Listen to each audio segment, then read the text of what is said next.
మన పక్క రాష్ట్రం కర్ణాటకలో సీఎం మార్పు దాదాపు ఖాయమైపోయింది. ప్రెజెంట్ సీఎంగా ఉన్న సిద్ధరామయ్యను తప్పించి ట్రబుల్ షూటర్ డీకే శివకుమార్కు సీఎం కుర్చీ అప్పగించడానికి కాంగ్రెస్ హైకమాండ్ గ్రీన్ సిగ్నల్ ఇచ్చేసింది. పవర్ షేరింగ్ ఒప్పందంలో భాగంగా గురువారం సిద్ధరామయ్య రాజీనామా చేసే ఛాన్స్ ఉందనే చర్చ గట్టిగా నడుస్తుంది. అయితే ఇప్పుడు ఇదే హాట్ టాపిక్ తెలంగాణ పాలిటిక్స్లో కూడా ఒక కొత్త డిస్కషన్కి దారితీసింది. కర్ణాటకలో సీఎం మారితే నెక్స్ట్ తెలంగాణలో కూడా సీఎం మార్పు ఉంటుందా? అధిష్టానం రేవంత్ రెడ్డి స్థానంలో మరొకరిని తెచ్చి కూర్చోబెడుతుందా? ప్రతిపక్షాల ఆరోపణల వెనుక అసలు కథ ఏంటి? నెక్స్ట్ సీఎం రేస్లో ఎవరున్నారు? ఆ కంప్లీట్ డీటెయిల్స్ ఈ వీడియోలో చూద్దాం. తెలంగాణలో కాంగ్రెస్ గవర్నమెంట్ ఫామ్ అయినప్పటి నుంచి అపోజిషన్ పార్టీలైన ఈ బీఆర్ఎస్, బీజేపీలు సీఎం రేవంత్ రెడ్డిని ఫస్ట్ నుంచి టార్గెట్ చేస్తూనే ఉన్నాయి. రేవంత్ రెడ్డి తీసుకున్న కొన్ని డెసిషన్స్ పై, లా అండ్ ఆర్డర్ ఇష్యూస్ పై ఢిల్లీ పెద్దలకి కంప్లైంట్స్ వెళ్తున్నాయని ప్రతిపక్షాలు గట్టిగా ఆరోపిస్తున్నాయి. అధిష్టానాన్ని కాంటాక్ట్ చేయకుండానే ఏకపక్ష నిర్ణయాలు తీసుకుంటున్నారని సొంత పార్టీలోనే ఒక రకమైన టాక్ ఉంది. రేవంత్ పై వస్తున్న ఈ అలిగేషన్స్ని కాంగ్రెస్ అధిష్టానం సీరియస్గా తీసుకుంటుందా? ఒకవేళ కర్ణాటక ఫార్ములాని ఇక్కడ కూడా అప్లై చేయాలని చూస్తే సీన్ ఎలా ఉంటుంది అనేది ఇప్పుడు పెద్ద సస్పెన్స్. ఎందుకంటే కర్ణాటకలో సిద్ధరామయ్య, డీకే శివకుమార్ల మధ్య మొదటి నుంచి 50-50 పవర్ షేరింగ్ ఒప్పందం ఉంది. కానీ తెలంగాణలో Revanth Reddy one man show నడుస్తుంది. తన ఓన్ ఇమేజ్తో, అగ్రెసివ్ పాలిటిక్స్తో రేవంత్ ఇక్కడ పార్టీని లీడ్ చేస్తున్నారు.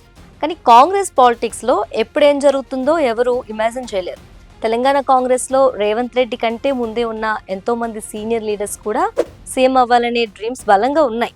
ముఖ్యంగా డిప్యూటీ సీఎం భట్టి విక్రమార్క, అలాగే సీనియర్ మినిస్టర్ ఉత్తమ్ కుమార్ రెడ్డి లాంటి ఈ లీడర్స్కి ఢిల్లీ లెవెల్లో మంచి హోల్డ్ ఉంది.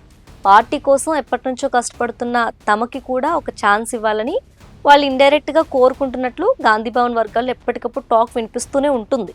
ఒకవేళ ప్రతిపక్షాల ఆరోపణల వల్ల లేదా గ్రూప్ పాలిటిక్స్ వల్ల అధిష్టానం కనుక రేవంత్ రెడ్డిని మార్చాలని డిసైడ్ అయితే నెక్స్ట్ సీఎం కుర్చీలో కూర్చునే దమ్మున్న లీడర్స్ ఎవరున్నారు? ఇలాంటి పరిస్థితి వస్తే రేస్లో ఫస్ట్ వినిపించే పేరు డిప్యూటీ సీఎం మల్లు భట్టి విక్రమార్క. దళిత సామాజిక వర్గానికి చెందిన భట్టి విక్రమార్క గతంలో పాదయాత్ర చేసి పార్టీ అధికారంలోకి రావడానికి మెయిన్ పిల్లర్గా నిలిచారు. క్లాస్ అండ్ డీసెంట్ లీడర్గా ఆయనకు అధిష్టానం వద్ద, అలాగే ఎమ్మెల్యేల వద్ద మంచి క్లీన్ ఇమేజ్ ఉంది. కాబట్టి ఫస్ట్ ఛాన్స్ ఆయనకే దక్కొచ్చు అనే టాక్ నడుస్తుంది. ఇక second option senior leader Uttam Kumar Reddy. క్యాడర్లో పట్టు, అడ్మినిస్ట్రేషన్లో ఫుల్ ఎక్స్పీరియన్స్ ఉన్న ఉత్తమ్ కుమార్ పేరు కూడా ఖచ్చితంగా స్క్రీన్ పైకి వస్తుంది. కానీ ఇక్కడ ప్రాక్టికల్గా ఆలోచిస్తే రేవంత్ రెడ్డిని మార్చడం అంత ఈజీ టాస్క్ కాదు. ఎందుకంటే రేవంత్కి మాస్ పల్స్ తెలుసు.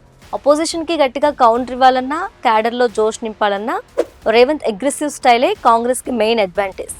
రేవంత్ని మార్చితే పొలిటికల్గా పార్టీకి రిస్క్ అని ఢిల్లీ పెద్దలకు కూడా బాగా తెలుసు. సో కర్ణాటకలో సిద్ధరామయ్య సీటు కదలటం అయితే ఖాయంగా కనిపిస్తుంది.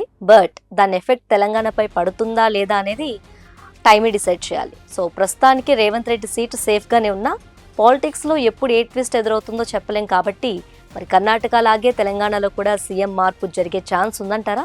ఒకవేళ రేవంత్ ప్లేస్లో వేరే వాళ్ళకి ఇస్తే భట్టి విక్రమార్క కరెక్టా ఆర్ ఉత్తమ్ కుమార్ రెడ్డి కరెక్టా? మీ అనాలిసిస్ని కింద కామెంట్ చేయండి.